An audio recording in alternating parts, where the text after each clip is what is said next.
Beni dünyanın her bir yerinden seyreden vatanımın değerli ve güzel insanlarını saygı ve sevgiyle selamlıyorum. Değerli izleyiciler, kanalıma hoş geldiniz, sefa getirdiniz. Hiç fazla vaktinizi almadan konuya girmek istiyorum. Gurbetçi aile Türkiye'deki serveti ortaya çıkınca Avusturya'dan aldıkları yardım paralarını misliyle geri ödeyecek. Değerli izleyiciler, biliyorsunuz Avrupa'nın her ülkesi İnsanlar maddi durumda sıkıştığı zaman, paraları yetmediği zaman maddi yardım ediyor. Yalnız bazı insanlar da diyeyim, yani sırf Türk vatandaşları değil, her türlü vatandaşlar ihtiyaçları olmadığı halde tabii ki bu kaynaktan yararlanmaya bakıyorlar ve yararlanıyorlar. Değerli izleyiciler, ne olur ne biter bakın. Bütün bilgiler bu haberde. Bu haberden sonra bilhassa da İsviçre'de yaşayan büyüklerime sesleniyorum. Emekliyseniz, paranız yetmiyorsa bir kapı var, orayı açabilirsiniz. Yalnız bu haberden sonra detaylı o konuya da geleceğim. Türk ailesi sığınmacı olarak gittiği Avusturya'dan binlerce euro yardım almasının ardından Türkiye'deki serveti ortaya çıktı. Bunun üzerine harekete geçen yetkililer ailenin sosyal yardım paralarını geri ödemesine karar verdi. Bakın değerli izleyiciler, vatandaşımızın Türkiye'de neleri varmış, neleri yokmuş. Gurbetçi aile Türkiye'deki serveti ortaya çıkınca Avusturya'dan aldıkları yardım paralarını misliyle geri ödeyecek. Avusturya'nın Yukarı Avusturya eyaletinin Braunau bölgesinde Ekim 2023'te sığınmacı olarak yerleştirilen bir Türk ailesinin Türkiye'deki mal varlıkları ve Bitcoin varlıkları ortaya çıktı. Başvurdukları sosyal yardımlar nedeniyle dikkat çeken ailenin Türkiye'de sahip olduğu taşınmazlar ve dijital varlıkları sosyal yardım talepleriyle çelişti. Sosyal yardımlar geri alınacak. Maddi durumlarının kötü olduğu düşünülerek sığınmacı evine yerleştirilen ailenin, yani bu aileye bir sığınma evi de veriyorlar değerli izleyiciler, yani kira mira yok. Aslında büyük bir servete sahip olduğu sonradan anlaşılınca Avusturya yetkilileri duruma el koydu. Eyalet hükümeti aileye ödenen 66 bin euronun üzerindeki sosyal yardımı geri alacağını açıkladı. Tabii ki bu 66 bin euroyu şimdi faizinden beraber geri alırlar. Türkiye'deki varlıkları şoke etti.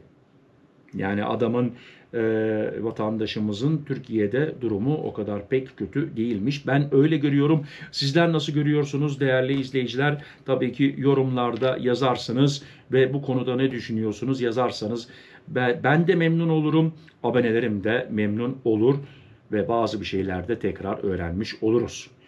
Son haber: EU'da yer alan yürütülen soruşturmalar sonucunda Türk aile üyelerinin Türkiye'de, bakın, 4,4 hektarlık bir üzüm bağı bulunan bir çiftliğe ve İstanbul'da bir daireye sahip oldukları belirlendi. Ayrıca ailenin 150 bin euro değerinde Bitcoin varlığı bulunduğu da tespit edildi. Eyalet hükümeti aileye şu ana kadar konaklama, yemek, sağlık sigortası ve danışmanlık hizmetleri için toplamda 66.457 euro sosyal yardım ödendiğini duyurdu. Rutin kontrol sırasında yakalandılar. Değerli izleyiciler, rutin kontrol, yalnız kontroller başladı. Ülkeler aralarında anlaşma var. Yani Almanya'da oturuyorsan, Hollanda'da oturuyorsan, Hollanda ülkesi istedi mi senin isminle dilimin ucunda bak, isminle, doğum tarihinden, Türkiye'den, bankalardan öğrenebiliyor. Senin nakit bankada kaç paran var, neyin var, neyin yok. Tapu dairesinden de, bu dairelerden de öğrenebiliyorlar.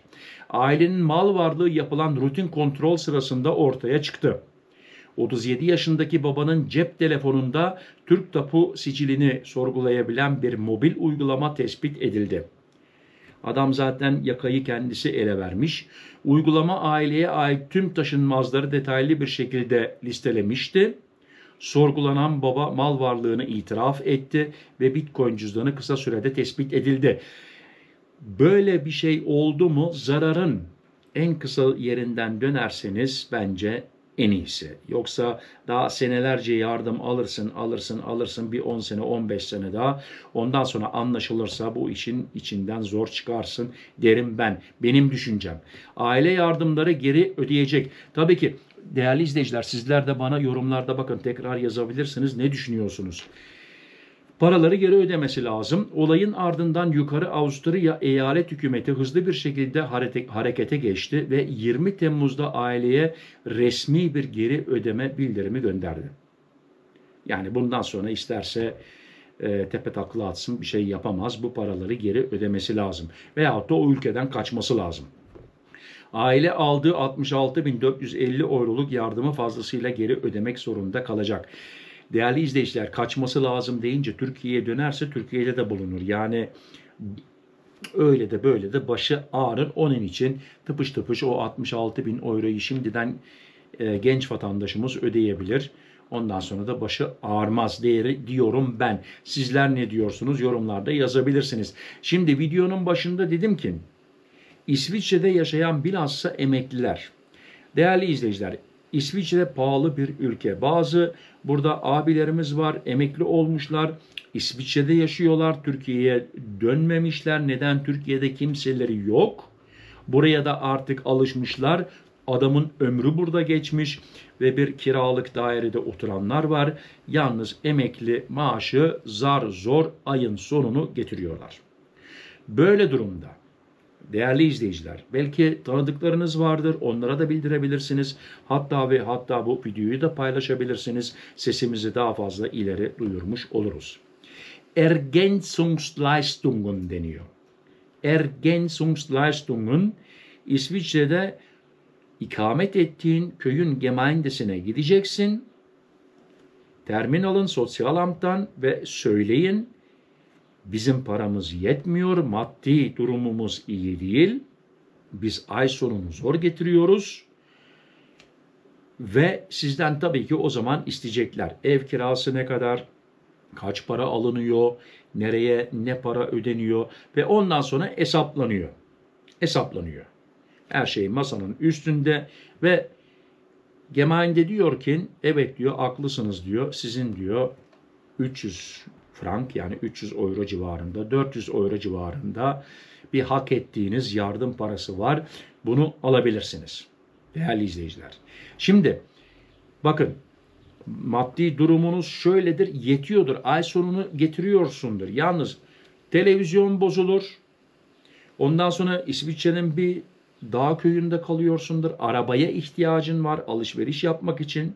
Yani şimdi korkmayın elimden arabayı alacaklar diye.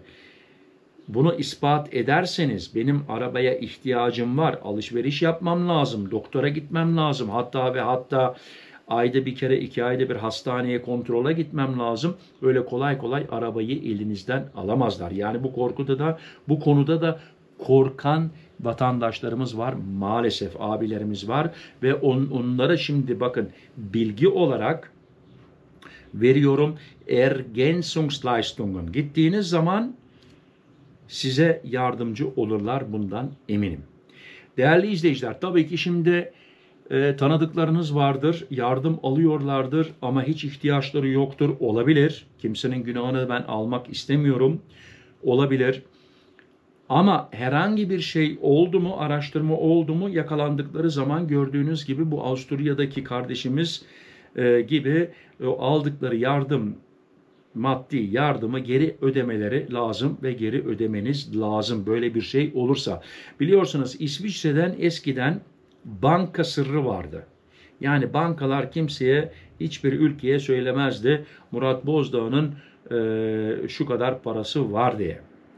Ama şimdi ben Türkiye'de ikamet edeyim. Türkiye mesela öğrenmek istesin Murat Bozdağ'ın bankada kaç parası var. Banka mecbur söylemeye. Yani masanın üstüne koymaya Murat Bozdağ'ın banka cüzdanında şu kadar parası var diye.